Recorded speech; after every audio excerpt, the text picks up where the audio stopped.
आज हम chapter 1 solutions के कुछ टॉपिक्स को डिस्कस करेंगे। आज हम mixture, types of mixture, solutions and types of solutions के बारे में डिस्कस करेंगे। तो मिक्सचर क्या होते हैं? A material made up of 2 or more pure substances which are physically combined but not chemically bonded.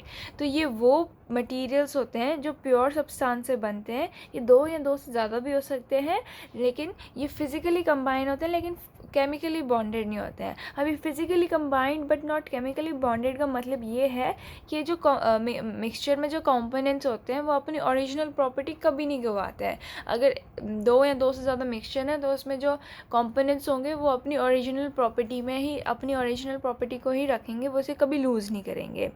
अब जो टाइप्स ऑफ मिक्सचर होते हैं वो 3 टाइप के होते हैं। क्या क्या होते हैं? Suspension, colloids and solution. अब सस्पेंशन क्या होता है?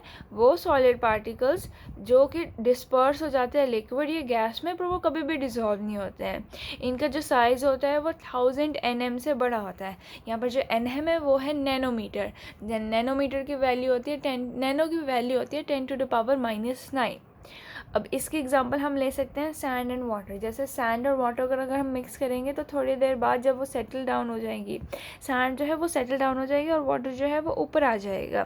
जो सस्पेंशन जो हमारा मिक्सचर है वो एक हेट्रोजेनियस मिक्सचर है। अब हेट्रोजेनियस मिक्सचर क्या होता है? वो मिक्सचर जिसमें नॉन यूनिफॉर्म कॉम्पोजिशन होती है। नॉन यूनिफॉर्म कॉम्पोजिशन मतलब कहीं पर थोड़ा सा ज़्यादा हो जाएगा कंपोनेंट, कहीं पर थोड़ा कम हो जाएगा। जैसे सैंड एंड वाटर में सैंड और वाटर हमें अलग अलग दिखाई देते हैं, इसी को हम हेट्रोजेनियस मिक्सचर बोलते हैं।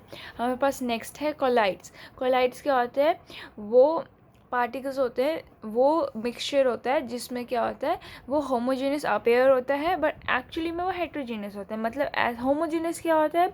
होमोजेनियस मिक्सचर वो होता है जिसमें यूनिफॉर्म कॉम्पोजिशन होती है, मतलब हर जगह पे हर सेम अमाउंट में या सेम रेशियो में कंपोनेंट प्रेजेंट रहता है। तो जब हम कोलाइडल्स को देखते हैं तो वो दिखते हैं हमें होमोजीनियस है, पर वो एक्चुअल में होते हैं हेट्रोजीनियस। इसकी एग्जांपल हम ले सकते हैं शेविंग क्रीम या जेल। अब इसका जो इनके जो पार्टिकल्स होते हैं कोलाइड्स के, उसका साइज़ होता है 1 से लेकर 1000 nm के बीच में। nm वापस से नैनोमीटर। नैनोमीटर की वैल्यू 10⁻⁹ और मीटर तो हमें पता ही है। अब नेक्स्ट है हमारे पास सोल्यूशन, जिसका हमारा जिस पे मोस्टली फोकस रहेगा, क्योंकि यही हमारे चैप्टर का नाम है और हमें इसी के बेसिस पे सब कुछ कभी पढ़ना है। तो सॉल्यूशंस क्या होते हैं? It is a homogeneous mixture of 2 or more than 2 components. तो ये भी एक होमोजेनस मिक्सचर, ये एक होमोजेनस मिक्सचर होता है। होमोजेनस मिक्सचर यूनिफॉर्म कॉम्पोजिशन, जिसमें दो या दो से ज़्यादा जो कंपोनेंट्स है वो मिल के बनाते हैं। इसका जो साइज़ होता है वो लेस देन 1 nm होता है, मतलब 1 nm से छोटा होता है। अब जो सोल्यूशन है उसके पास 2 कंपोनेंट्स होते हैं, सॉल्वेंट एंड सॉल्यूट। अब सॉल्वेंट वो होता है जो ज़्यादा अमाउंट में प्रेजेंट होता है सोल्यूशन के अंदर, और वो होता है जो सॉल्यूट को डिज़ोल्व करे। जो सॉल्यूट को अपने अंदर डिज़ोल्व करे उसको हम सॉल्वेंट बोलते हैं, और वो ज़्यादा अमाउंट में भी प्रेजेंट रहता है। अब जो सॉल्यूट होता है वो कम अमाउंट में प्रेजेंट रहता है और वो सॉल्वेंट के अंदर डिज़ोल्व हो जाता है। अब हमारे पास कुछ इंपॉर्टेंट टर्म्स हैं, जैसे ब्रास, जर्मन सिल्वर और ब्रॉन्ज। तो ब्रास क्या होता है? It is a mixture of copper and zinc. Copper और जिंक को जब हम मिक्स करके उसको मिक्सचर बनाते हैं तो हम उसे ब्रास बोलते हैं। जर्मन सिल्वर क्या होता है? वो मिक्सचर किसका है? कॉपर का, जिंक का और निकल का। कॉपर, जिंक और निकल को जब हम मिक्स करते हैं तो हमारे पास जर्मन सिल्वर बनता है। अब ब्रॉन्ज है, वो किसका मिक्सचर है? Mixture of copper and tin. अब सोल्यूशन को इन्होंने बेस्ड ऑन द कंपोनेंट्स, कितने कंपोनेंट्स है वैसे भी डिवाइड किया हुआ है। तो हम देखते हैं जब बाइनरी सोल्यूशन होगा वो कितना होगा? Mixture of 2 component. जब सिर्फ 2 कंपोनेंट होंगे और उनका मिक्सचर बनेगा तो बाइनरी सोल्यूशन होगा। जब 3 कंपोनेंट होंगे तो उनका सोल्यूशन को हम बोलेंगे टर्शरी सोल्यूशन, और अगर 4 कंपोनेंट्स हुए तो हम उसे बोलेंगे क्वाटरनरी सोल्यूशन। ठीक है। अब नेक्स्ट है हमारे पास टाइप्स ऑफ सोल्यूशन। तो types of solution we have many on the basis of different things. So on the basis of physical state, on the basis of amount of solute, on the basis of solvent used and on the basis of concentration. तो पहले हम देखेंगे on the basis of physical state. तो physical state में we have mainly 3 divisions and in that divisions हर एक division के अंदर एक 3 और सब डिविजन्स हैं। तो टोटल हमारे पास डिविजन्स बन जाएंगी पूरी 9, ये यहाँ पर है। अब पहले देखेंगे हम based on the physical state, हमारे पास 3 ही फिजिकल स्टेट हैं, गैशियस, लिक्विड एंड सॉलिड।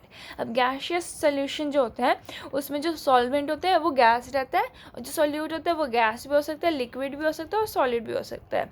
तो अगर हम गैस और गैस मतलब जिसमें दोनों सॉल्यूट और सॉल्वेंट दोनों गैस हैं, तो अगर हम कोई ऐसी एग्जांपल देखेंगे तो हमारे पास एयर है। अगर सॉल्यूट लिक्विड है लेकिन सॉल्वेंट गैस है तो हमारे पास वाटर वेपर इन एयर। और अगर सॉलिड इन गैस मतलब जहाँ पर सॉलिड जो है वो हमारे पास सॉल्यूट है और गैस जो है वो हमारे पास सॉल्वेंट है, तो हम देखेंगे कैम्फर इन नाइट्रोजन गैस। ठीक है, नेक्स्ट हमारे पास टॉपिक है लिक्विड सोल्यूशन। लिक्विड सोल्यूशन जिसमें जो सॉल्वेंट होता है वो लिक्विड होता है। तो gas and liquid, gas is solute and liquid is solvent. तो गैस जब CO2 को हम सॉफ्ट ड्रिंक्स पे जैसे डिज़ोल्व कर देते हैं तो that's an example of gas and liquid.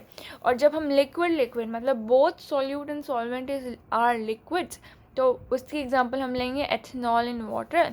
Solid and liquid, जब solid is solute and liquid is solvent, so NaCl in water, that is salt in water or sugar in water. Okay, so next we have solid solution in which solid one is the solvent and rest all are solute. So when gas is solute and solid is solvent, we had an example, H2, hydrogen gas dissolved in palladium. Okay, liquid and solid, liquid is solute and solid is solvent, it is amalgam. What is amalgam? It is a special type of alloy out of which one of the element is mercury. Okay, and rest else can be silver and any other element. Next we have solid in which both solute and solvent are what? They are solid. So we had an example of alloys. Alloys are mixture of elements. Okay, so out of which one is metal. So copper and this is gold. So when we make best example is making of fake jewelry, in which the jewelry is made up of copper, but we had a very thin layer of what we say to it as gold, very thin layer of gold on it. Next we have on the basis of amount of solute is present in less amount. So we have unsaturated solution, we have saturated solution, and we have supersaturated solution. So saturated solution, it is that solution that can dissolve more solute at a given temperature. That is, it has more capacity to dissolve more solute in a given solvent at a given temperature. There is an important at this given temperature. Next we have saturated solution. It is like no more solute can be dissolved in a given temperature. At a given temperature, now there is no more capacity of the solution to dissolve more solute. Okay, next we have supersaturated solution. It is a very good type of solution that contains more than maximum amount of solute that is capable of being dissolved at a given temperature. That is, we have a tendency, or we have a capacity to which amount a solute can be dissolved in a solvent. But in supersaturated solution, by increasing temperature, we can dissolve more amount of solute in a given solvent than its maximum amount. How can we do it? By increasing temperature, we can dissolve it more and cooling it slowly and slowly. Okay, so next we have based on solvent use. So for that we have aqueous solution and non-aqueous solution. Solvent, it is present in more amount. Okay, so aqueous solution is what? In which water is solvent. It is just a simple thing.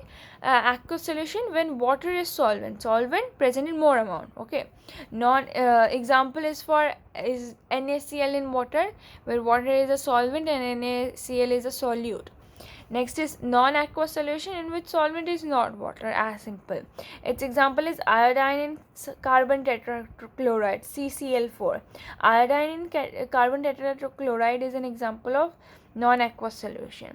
Next we have the type, and the last one based on the concentration, amount of solute and solvent present. Okay, so dilute solution and concentrated solution. Amount of concentration, dilute solution, a small amount of solute dissolve in large amount of solvent.